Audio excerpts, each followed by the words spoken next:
Good day at day good mga ka-JT sa kalam. Good morning po sa lahat ng mga kabikers ko dyan, mga driver, ka-motor. Shoutout po sa inyo. At shoutout kay Julius Cesar de los Santos, kay Edwin Inolba at kay Soiti Manalo. At sa lahat ng tropa at kay paring Joel Nuno. Shoutout sa inyo at kay Wilma. Nakita ko po silang palabas po ako ng ano. At ito po. Nag-almusal lang po kami at nag-ready. Gumising po kami dyan alas 4 na madaling araw. Siyempre, ang ride out po namin ay 5:30. Sabi ko po sa kanila, kailangan maliwanag na kasi medyo alanganin po ako sa mga driver po dito ng bus. Lalo po yung mga pampasaherong van kasi po talaga naman pag kumorba sila ay baka ma-blind spot kami. Makakauwi pa kami ng luhaan mga ka-JT. At after po namin mag-almusal at siyempre ito na po mga ka-JT. Dadaanan po namin dyan lahat ng matatarik at malulusong na ahonin. At dito po, nalimutan namin yung Ray-Ban ni Pisan Elmer. Hindi ko po alam na kanya. Sinabi po sa akin na nakakita ay may naiwan daw po. Ayan, yung po si Kuya, yung nakakita niya ng Ray-Ban ni Pisan Elmer. Hindi ko naman po alam na Ray-Ban ang gamit ni Pisan Elmer. Ang pagkakaalam ko po ay yung pang bike ang dala niya. At ito po, madaling araw na po dyan. 5:30 po kami nakaalis dyan. At ayan po yung transient namin. 500 per person at sa apatan kami natulog dyan, bali 2,000 po. Terminal po ito kaya dito sa Atok, Benguet mga ka-JT. Malapit po ito sa viewpoint. Ang pupuntahan naman po namin ngayon ay new highest point mga ka-JT. At dito po ay highest point lang po ito. Yung unang pinuntahan mo namin sa may Atok, Benguet lang. At ayan po, ride out na po kami. Siyempre mga ka-JT, hindi pa po kami kita. Pero napakaganda na po ng view dyan. Kaya lang po, medyo madilim po rito mga ka-JT. Real talk po, talaga po dito ay simula Atok hanggang sa may papunta pong Bugyas.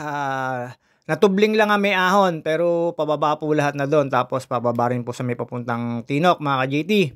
Ang lusong po ay higit 20 km, higit kumulang. Basta ho, napakabaho ng tapos sa may Natubling ay siguro mga 1 kilometrong ahon mga ka-JT. At dyan po hindi nyo lang po makikita yung view na yan kasi napakadilim pa po pero napakaganda na po dyan mga ka-JT. Tayo po, ingat-ingat po tayo sa mga lahat na rider, driver, bikers, lahat po na mamasada. Lalo dito po sa kalsada na to. Lampas na po kami sa may yung Alcima na daan pero diretso rin po rito. Yun din po yung labas ito. At ayan, nakikita nyo naman po yung mga view dyan. Sa personal po ay napakaganda na po dyan. At medyo madilim lang. Tapos hindi nyo po makikita yan. Pero ayan, nakita nyo naman po balot na balot ako pati sa mukha. Nakita nyo naman po yan. Sobrang lamig po dyan. Doble na po damit ko dyan with jacket mga ka-JT. Talaga naman po sobra-sobra po yung lamig niyan. At kami po ay dun sa transient namin tinulugan at meron pong meron pong heater. Ito po ay kalawang araw na po namin. Nung una, binira namin ay Atok, viewpoint. Pero ito, highest point. At ito po, yung pupunta naman namin ay new highest point sa may pupuntang Mount Pulag po nakalagay. Tapos sakop na po ng Ipugaw. Tinok po boundary yan po. Tapos ayan, ang ganda po ng mga view dito mga ka-JT. Dadaanan namin po dito ay Arko ng Bugyas. Ang yan kagad lang unang titirada sa inyo. Tapos Natubling. Pag narating nyo po yung Natubling, medyo mag-aahon no. Tapos lusong na ho. Papunta naman po yun ng Bugyas Town proper mga ka-JT. Sa Abatan. Sa ibang baryo po dito, hindi ko po lalaman kung minsan may Makulangon. Tapos Luo mga ka-JT, dadaanan nyo yun papuntang Tinok.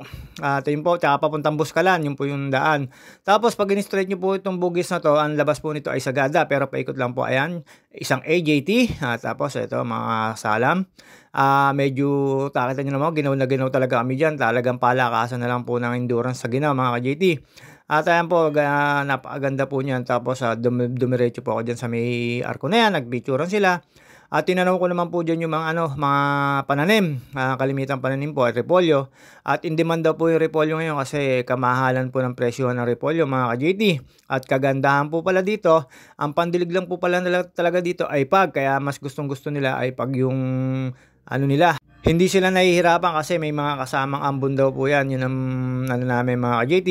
At nung kami pumunta rito po sa Tinok mga ka-JT, isa lang po masasabi ko sa inyo, gamit po kayo ng pamamaraan na para kayo isakay pero wala ko kasi kayo masasakyan doon. Ang biyahe po ng bus ay manggagaling ng Tinok ay 8 a.m. ng umaga. Pero pag nandun na po kayo sa area nila sa may papuntang new highest point mga ka-JT ay papara lang po kayo ng truck at kung pagbibigyan kayo o ng mga maliliit na sasakyan. Kasi po ay real talk po ito kasi po ang sasakyan doon ay alas 8 raw po ng umaga na daan hanggang galing Tinok mga ka-JT. Doon po sa New High Point kami pumara ng pumara, hindi kami napapagbigyan kasi punong-puno po ng pangarga yung mga truck. At ang worst scenario rito ay yung pababa mo, wala ho kayo talagang masasakyan. Tsambahan-tsambahan lang po na makakasakay kayo sa mga biyaherong gulay na papuntang La Trinidad. Kami po ay sinuwerte, meron pong pababa ng papuntang Batang Bugyas at hindi naman po kami siningil. Sabi ko kay Pisons Gino, bigyan natin kahit pamerienda at maraming salamat kay Kuya Labin at yung sa mag-asawa na sumakay kami sa FX. At dito po ay puro FX na po ang pangkaraniwan sasakyan dito at saka wala akong maliliit na makina at nakita nyo naman po yan. Medyo umaga na, kita na po ang mga kaitsurahan namin at napakaganda po ng mga view dito mga ka-JT. Dumadaan po kami dito sa mga kalsada na to, marami talagang mga ka-JT. Favorite pala po ng mga repolyo kaya buhay na buhay po ang repolyo doon, parang pandilig po nila mga ka-JT. Dito po tsambahan po na makapunta ko kayo dito na walang ulap, pero kalimitan po ay lagi merong ganon mga ka-JT. At ito pong dinadaanan namin ito ay kahabaan ito ng Welcome Bugyas to Tubleng. Dadaan po kami na Tubleng tapos meron pong view deck doon mga ka-JT. At dito may pinagkapihan kami sina ate. At niloloko ko pa sina ate, may mga asawa na pala po at may mga anak. Magkamukha pero hindi po kambal. At yun bigla ako napakape kahit hindi po ako nagkakape kasi kala ko forever ko na. Niloko ko pa tapos sabi kasal na daw. Kala ko hindi pa. Totoo po yung sinasabi ko, real talk po yan. At ito po ang isang real talk. Kung kayo magra-ride dito na nakabike kayo, ay hindi ho naman sa kaya pong i-one shot pero sobrang pagod po pagka napapunta na ako kayo ng Tinok. Kasi po doon, pag papunta na ako kayo ng Tinok sa may New High Point at hinapon kayo ng dating, pahirapan na ho makiusap sa mga sasakyan kasi puro puno-puno na po sila ng pangarga ng pang-harvest ng halaman mga ka-JT. Kaya kami po ay bumaba papunta doon sa may kinainan namin, doon sa may baba na tinitigilan nila. At doon kayo mag-aabang kasi nandun po lahat ng tigilan ng sasakyan, lalo yung mga ng mga tawag dito, lining nila kasi nanginginit na po yung paglusong pa lang galing Tinok. Basta ito po, simula po Atok hanggang Tinok doon sa New High Point na pinuntahan namin ay higit 50 kilometro. May 30 kilometro mahigit ang lusong. Sisimulan po kayo sa Atok, puro lusong, tapos medyo may ahon dito sa may Natubleng. At pagkatapos po ng puro lusong na, at doon kayo makakaano ng mga ulap, doon nyo po masasagasaan na nasa kalsada, napakalamig po. At after nyo po doon, makalampas ng Bugyas, lusong po uli.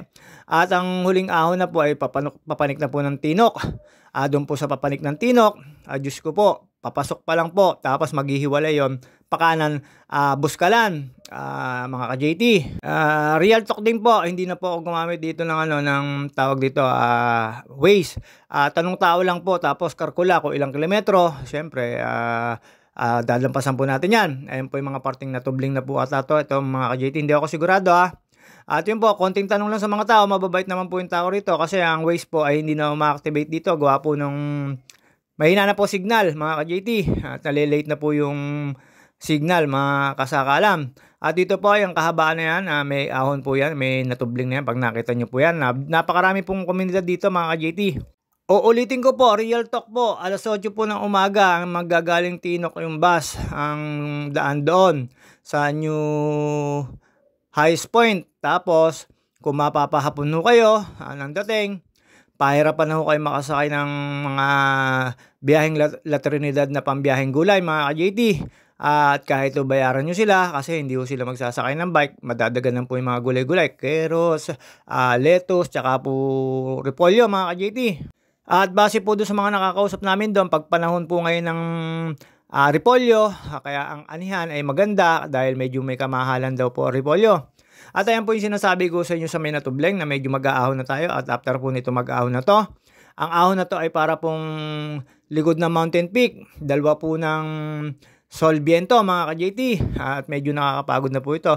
Pero after nyo po naman mag-ahon, isang maganda at mahaba-habang lusong po na makakasama, daos palad nyo, lalim, mararamdaman nyo at madadaman nyo po yung ulap po mga ka-JT. At ayan, nagpakita na po yung mga bundok-bundok. Pero wala pa ho kami sa rice terraces niya mga ka-JT. Kung iikot daw po kami ng rice terraces sa Tinok, iikotin daw po namin ang buong Ifugao para makita po namin yung mga rice terraces mga ka-JT.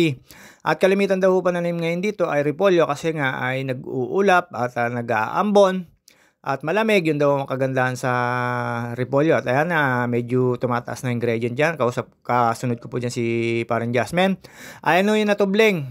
Pero dyan po, magsasawa ko kayo sa viewing. Talaga napakaganda po. Medyo maganda-ganda na po dito yung ahong ko kasi hindi pa kami pagod. Pero napakahaba ho nito. May 1 kilometro ho itong natubling na itong ahon na to. At after nitong ahon na to mga ka-JT, makikita nyo naman po dyan yung view deck. May view deck po dyan na may bayad. Tapos matatanaw nyo naman po yung bababain nyo na sobrang baba. Makikita nyo po yung ulap sa taas mga ka-JT. At ayan, syempre, hingal na at tuwan-tuwa po ako dyan at may usok po ang bunganga ko. Ay sobrang lamig na po dyan ang pagkakalang ko. Sabi ni paring Just Darwin ay nasa 15 o 19, ano ba? Basta mababa po yung pinakaano niya. Sobrang lamig po. At habang rumaride po kami dito, syempre tuwan-tuwa po ako dyan. Nakita nyo naman po. Panayang pausok ko sa bunganga dyan. Yan na lang po yung kaya kong pausok. Padila-dila pa. Hindi ako maka-A dyan. Syempre nag-iingat po ako dyan mga ka-JT. Yan, tinitignan ko sa may parting usok. Ayun pala, kita naman po pala sa camera. Basta ito po ay makataas na po nung natubling. At mga ka-JT, syempre ang haba niyang biyahe na yan. At nakakapanakip tuhod talaga. Lalo yung papanik na ng Tinok mga ka-JT.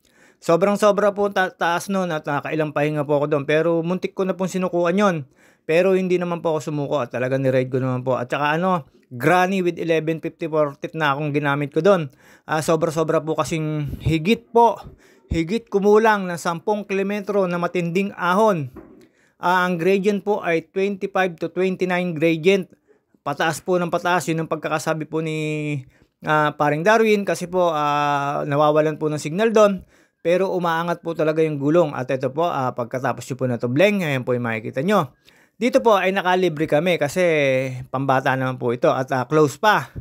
At bumaba po ako dito. Dito ko po sila inantay. Lalo si Pisanchino na napakalakas at si Insan Elmer. Sila po yung nahuhuli. Ayan po yung bababain namin yan mga ka-JT. At yung nakikita nyo pong ulap na puting yan, yan po yung madadama namin sa pagbaba. Kaya po yung isang my day ko, ang tanong ko, Lord, nasa langit na po ba ako? Ayun po talaga yung pagkakasabi ko, Lord, nasa langit na po ba ako? Ay talaga naman po nasa paligid nyo po ay ulap, napakadilim. Hindi nyo po makikita yung kalsada. Hanggang sa tumabi kami dyan sa may isang view deck pa po dyan, pagbaba nyan, mga ka-JT. At yan po yung huling makikita nyo na maliwanag kasi po nasa taas pa kami. Ayan, isang A nga dyan, JT sa kalam. Panay ang A mo, trending na trending ka mga JT. At ayun po, mga view deck na yan. 100 only picture. Pero kami, syempre, sarado pa. Ayan po, yung tinuturo ko yung pupuntahan pa ko namin pababa. Tapos panik po uli doon sa kabilang bundok na yun. Basta yan, nakikita nyo yung ulap na yan, ay madadaanan namin yan. At sigurado po yan, makikita nyo po sa video ko sa susunod. At ito po, dumating na po si paring Darwin. At dito po ay 100 only na picture. Palibasa wala pa po at close pa, naka-bikers kami, syempre wala pa nagbabantay, nakapagpa-picture po kami. Natubling bugyas pa rin po ito, tapos po, ayun nga po, sa mga magbara-ride dito, dun sa New Highest Point, swerte na po kayo makasakay sa sa mga biyaherong gulay na papuntang La Trinidad. Nandun na po yung balik nyo sa La Trinidad. At kami naman po ay sinuwerte, pero dito, pagbaba nyo po dun sa may Abatan Bugyas, nandun po yung sakayan ng van. 250 po isang pasahero. Tapos alas 4 ng madaling araw hanggang alas 5 ng hapon ng last trip. Alas 4 ng madaling araw ang unang trip. Tapos ang mga pangarga po, kagaya po ng bike ay 70 raw po. Napakalayo pa po nito mga ka-JT. Ayan po yung magagandang view. Tapos ingat-ingat lang po tayo dito mga JT. Yung real talk po yung sinasabi ko sa inyo. Kung kayo magra-ride ng bike sa Atok. Atok tuloy sa sorry po, tao lang po. Nalampasan na po pala namin ng Atok. Kung kayo ay magra-ride sa New Highest Point sa may Mount Pulag, Tinok Ifugao na po na raw nakakasakop nun. Babalik ko kayo papuntang Abatan Bugyas. At doon po may mga pampasaherong van na po. Van po ang pampasahero doon. At sinabi ko nga po yung presyo. 250 per person. 300 daw pag Baguio. La Trinidad lang po yung 250. Tapos 70 yung sa bike nyo. Siyempre, papanig pa rin po kayo ng higit 8 kilometro. Lalampasan nyo po yung Makulangan at saka yung Lao. Hindi ko pa alam kung Lao o Loo pala, Loo, para bumalik po rito papuntang Abatan, Bugyas para ho kayo mag-commute. At do'n po, kami umarkila po ng van kasi medyo gabi na, 8:00 na ho kami nakababa kasi wala nga kami masakyan. Nag-abang po kami ng truck 3:00 hanggang alas 6 ng gabi hanggang 6:30. Wala kami masakyan kasi puro puno yung pangargamento ng gulay. At ito po, pababa na po kami na Tubleng mga ka-JT. Ang susunod po dito ay Abatan, Bugyas na, ay yung town proper at dadaan po kami doon. Tapos pagdating po doon, may crossing po kayo makikita. Ang pakaliwa hindi ko po alam, ang pandiretso po Pasagada, ang pakanan po Pabuskalan, papunta po kung ano pa tawag dito, Sagada, tapos kanan Buskalan, Tinok mga ka-JT. At may dinaanan kami ditong kapihan. Tapos mga ka-JT, pababa lang po dyan. At itong pababa pong ito ay dito po mga ilang kilometro po. Siguro higit 5 kilometro na pagbaba namin dito. Ayun, nadama na po namin yung yung tawag dito, yung Kaulapan hanggang sa may papunta pong lalo po doon sa may papuntang New Highs Point, talaga namang hindi mo makikita yung tapos maulan pa. At ito po, sabay-sabay na kami pababa dyan. Lagi po ako nasa una, syempre, marunong po tayo bumasa ng kalsada kahit first time lang po natin nakapunta. Signage lang. Kaya, ayun, sunod-sunod lang po sila sa akin kasi panay din naman po ng tanong namin yan. Ako sabi ko, pag sinabing ilang kilometro, ganon, tinatansya ko na lang po mga ka-JT. At dito po, ang gaganda po ng view na mga ka-JT. Talagang super swabe. Tapos, dito lang po ay may mga landslide, kaya ingat po tayo, lalo pag nag-uulan. At after po dito, meron pa po kami isang view deck dyan na nakita na hindi kami magkaaninagan. At ayun, mapapasana all ka talaga. Pero ang sobrang lamig po nito. At napakataas po ng pinapanik namin ito mga kasakalam. Akala nyo lang po, medyo palusong po ito. Pero pagdating po sa may papunta ng Tinok, sobrang na po ang taas mga ka-JT. At may mga komunidad pa rin pa naman po dito. Marami naman pong bahayan. Kaya lang nakalimitan ko po nakikita rito ay nagnganga. Apog ba ang tawag doon? Ang tawag ko sa amin ay nganga mga ka-JT. Makikita nyo po talaga. Ngumunguya tapos kulay pula bunganga ng mga kalalakihan.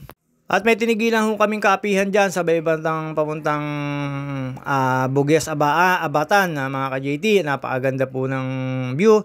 At ito po mga ka-JT, ito po isa pang komunidad. Hindi ko po alam kung ano to. Dito nagtanong kami, basta dire-diretso lang po. Tapos may mga dadaanan kayo mga ginagawang kalsada. Basta dire-diretso lang po ito. Wala naman po kayo kaliligaw. Hanggang dun sa may makapunta ho kayo ng Abatan Bugyas. Nandun po yung crossing na liliko ka ng para Tinok, Pabuskalan, tapos diretsong Sagada. Yung kaliwa, hindi ko po alam kung saan yun. Ayan, nakita nyo naman po yung view na yan. Hindi ko po alam kung natubling pa po ito. At ito po, ay nakaranas na po kami dyan ng mga kaanuhan. Ayan po, kita nyo na po yung ulap-ulap na yan. Mararamdaman na po namin sa katawan ko yan. Tapos yan, dahan-dahan na lang po tayo dyan. Kasi medyo, paano talaga mga ka-JT, yung pag na yan, padilim ng padilim. Talagang mararamdaman nyo po yung lamig, tsaka yung parang pawis-pawis, yung ganun, parang ambon. Talagang nyo sa katawan, makikita nyo po, meron pang moist-moist sa damit-damit nyo. At medyo malamig, tinitiis lang po, syempre, feeling po tayo. At ito po, kahabaan na to mga ka-JT. Palusong po yan, hindi ko alam kung ilang kilometro, basta higit 20 kilometros yung nilusong namin yan. At yung inahon namin sa may papuntang Tinok, higit kumulang sa 10 kilometro, puro ahon na matitarik. Ayan, makikita nyo po yung puro sayote, repolyo, at ayan, hindi nyo na po makikita yung view. Kasi napakadilim na po niya mga ka-JT, napakasarap na pong magbike dyan. Kaya lang, sobrang lamig po, kaya titiisin nyo po yung pagre-ride na yan. Pero sulit-sulit naman po, at malimit po dyan mga ka-JT, ay matutulin po yung sasakyan, kaya ingat po tayo dyan. Ayan, natabi lang naman po ako dyan pagka yung gumigit na ako. Tumitingin muna ako sa likod at unahan. Rinig naman po yung yung galit ng makina. Ang napakaganda po ng view niya sa personal mga ka-JT. At syempre, second day po namin to, hindi namin nakuha ng one shot. At minsan magpapakita yung bundok, minsan hindi. Ayan po, nakita nyo, tuwan-tuwa po ako. Napapasayaw pa po. At syempre, ikaw ba naman po, may isang oras po kaming nandyan sa Kaulapan na yan, sa pag na yan, yung pababa na yan, at saka yung pauno doon sa may Tinok mga ka-JT.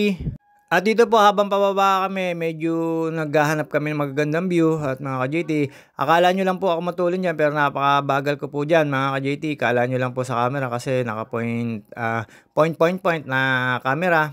At ayan, hindi niyo na po makikita yung ano kasi zero visibility na po ang kalsada. Kaya lang po hindi tanaw na tanaw yan kasi mga ka-JT, kokonti lang po pa dito, bandang baba po, sobra pong mapag talaga. Ayan, nakita niyo naman po, ang labo na ng sasakyan. At after po niyan, mga ka-JT, dire-diretso lang po paglusong diyan. Pauna pa lang po yan, pagdating po sa Tinok, sobra po talaga. Sa Tinok po, ay para ho kayo nasa refrigerator, sobrang lamig. At dito po mga ka-JT, napakaganda po ng mga view rito. Meron po kaming pinagkapihan dito, siguro ano na yan, business nila mga ka-JT na napakaganda po, tapos may view deck pa. At ito po mga ka-JT, dire-diretso lang po tayo paglusong dito at dadamahin natin yung anong yan, yung mga kaulapan na yan. At mga ka-JT, syempre, ayan si Pinsan Gino, nakita nyo naman po, pinipil din po, ano pa AA pa yan. At mga ka-JT, siguro naman po, medyo matutuwa kayo sa mga aking view at video mga ka-JT kasi po makikita nyo po talaga yung ano dito sa may papuntang Bugyas, Bugyas Abata mga ka-JT. At habang nandito po kami palusong, syempre mga ka-JT, may kasunod pa po itong video na to. Kaya sa mga nanonood sa akin at sumusuporta at naniniwala, please follow po nyo po ako. At maraming salamat po sa lahat ng mga viewers ko at sa mga nagtitiwala sa akin mga ka-JT. At sana po lagi akong safe sa mga kahit anong sakuna. At mga ka-JT, maraming salamat po sa mga nag-view at nanonood talaga sa akin. At sa nagpapalo, may mga nagbagong palo po sa akin. Nalimutan ko lang po yung pangalan. Shoutout po sa inyo. Maraming salamat po. Hanggang dito muna tayo. See you on next vlog.